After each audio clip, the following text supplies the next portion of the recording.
Estás escuchando la homilía del día desde Magdala, Tierra Santa. Un sábado Jesús iba caminando entre los sembrados y sus discípulos comenzaron a arrancar espigas al pasar. Entonces los fariseos le preguntaron: ¿por qué hacen tus discípulos algo que no está permitido hacer en sábado? Él les respondió: ¿no han leído acaso lo que hizo David una vez que tuvo necesidad y padecía hambre él y sus compañeros? Entró en la casa de Dios en tiempos del sumo sacerdote Abiatar, comió de los panes sagrados que solo podían comer los sacerdotes y les dio también a sus compañeros. Luego añadió Jesús: el sábado se hizo para el hombre y no el hombre para el sábado.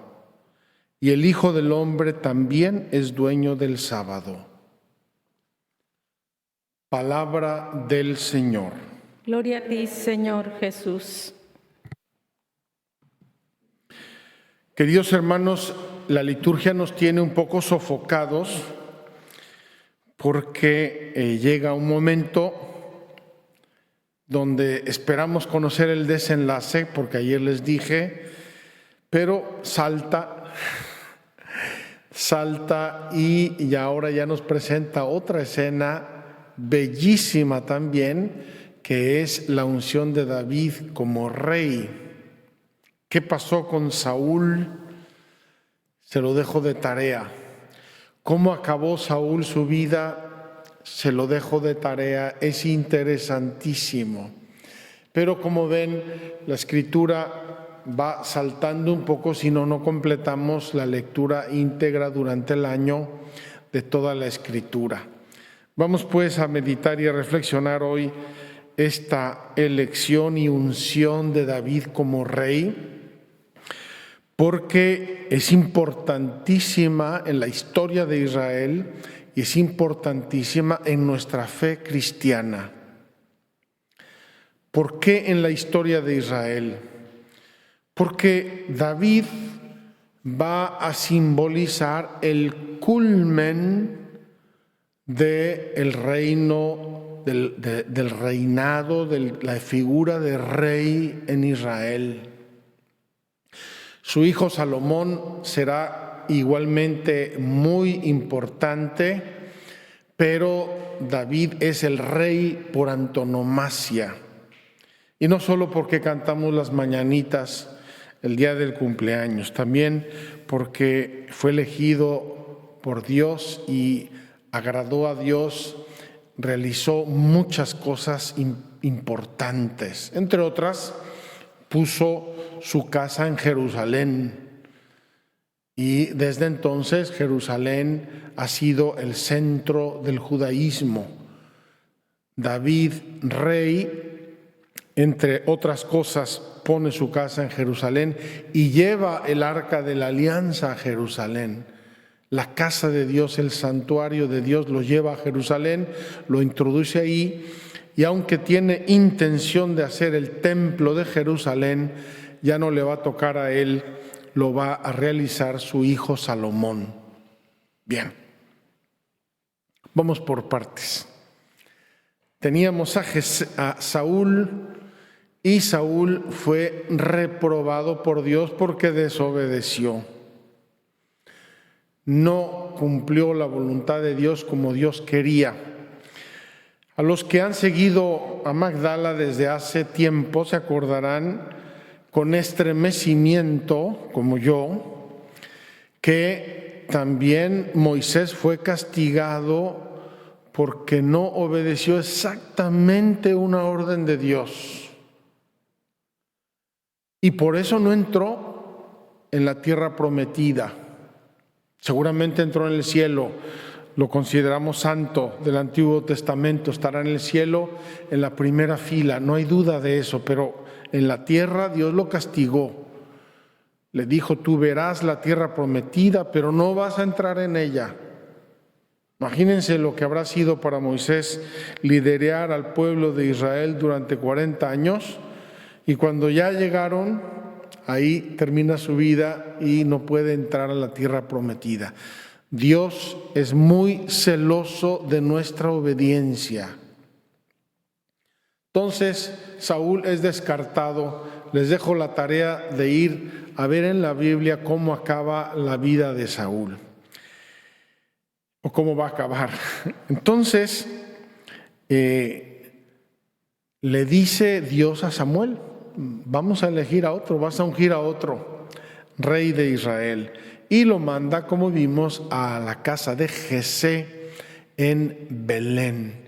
Y después de lo que acabamos de oír, Samuel unge a David como rey. Me llama mucho la atención una aparente contradicción, o no aparente, real. De Samuel ya vimos que era alto y guapo. Aquí Samuel ve al hijo mayor de Jesé, que es alto y guapo, y dice: seguro es este. Y le dice Dios: no te fijes en la apariencia. Pero cuando llega David resulta que es alto y guapo y tiene los ojos muy bonitos. Y entonces Dios le dice: es este. Y elige a David, que estaba pastoreando el ganado. Qué interesante, un sencillo pastor va a ser ungido por Dios a través del profeta, el rey de Israel. Nos recuerda seguramente una frase del Evangelio: el que es fiel en lo poco, es fiel en lo mucho. El que es infiel en lo poco, es infiel en lo mucho. El Salmo responsorial nos va a repetir la escena en forma de oración y va a terminar con una apertura hacia el futuro. He encontrado a David, dice la segunda estrofa, mi servidor, y con mi aceite santo lo he ungido. Lo sostendrá mi mano y le dará mi brazo fortaleza. Y la tercera estrofa del Salmo de hoy tiene una apertura hacia el futuro, y es lo que quiero comentar hoy especialmente. Él me podrá decir: tú eres mi Padre, el Dios que me protege y que me salva. Y yo lo nombraré mi primogénito sobre todos los reyes de la tierra. ¡Ay, caramba! Está hablando de David. No me parece a mí que David haya sido protegido por Dios y lo haya nombrado su primogénito ante todos los reyes de la tierra. ¿De quién está entonces hablando el Salmo? Está hablando de Jesús, de Jesucristo Rey. Está anticipando en la figura de David al Rey verdadero, al Rey del cielo y de la tierra, al Rey cuyo reino no es de este mundo. Y esto me da ocasión para hablar de un elemento de la teología que es bellísimo. Nosotros decimos de Jesucristo que es sacerdote, profeta y rey. Y nosotros recibimos por el bautismo esa condición de Jesús. Nosotros somos un pueblo sacerdotal, un pueblo de reyes. Así decía la canción que cantábamos cuando ella era novicio. Pueblo de reyes, asamblea santa, pueblo sacerdotal. Bellísimo canto. Pueblo de reyes, asamblea santa, pueblo sacerdotal. Entonces, fíjense qué hermoso. Y qué hermoso que el Evangelio de hoy Jesús hable de David. Parece que Jesús está rompiendo la ley cuando sus discípulos comen espigas en el camino en sábado. Pero dice Jesús: no, yo puedo decirles que hagan eso y mucho más. ¿Por qué? Porque estoy encima de la ley. Y les recuerda a David. ¿No se acuerdan lo que hizo David? David entró en el santuario, en la casa de Dios, y se comió los panes de la proposición, él y su gente, porque tenían hambre. Es decir, David tenía la autoridad para hacer eso. Yo también tengo la autoridad para decirles a mis discípulos que coman espigas en sábado. ¿Por qué? Porque es rey. Entonces, Jesucristo, sacerdote, profeta y rey. ¿Qué quiere decir esto? Porque nos concierne. Nosotros somos sacerdotes, profetas y reyes en Cristo por nuestro bautismo. Vamos a comenzar con sacerdote. Cuando uno es ordenado sacerdote y mucho más obispo, se recuerda el sacerdocio de la antigua alianza, el sacerdocio de Melquisedec, el sacerdocio de Aarón, sumo sacerdote, el pueblo levítico, los sumos sacerdotes de la antigüedad y finalmente Cristo sacerdote. ¿Qué hacían aquellos y qué cosa hizo y hace Cristo y lo hacemos nosotros en el nombre de Cristo? Somos el puente entre Dios y los hombres. El sacerdote es el puente entre Dios y los hombres. Yo te perdono, yo te absuelvo tus pecados en el nombre de. Te pedimos, Señor, que santifiques esta ofrenda.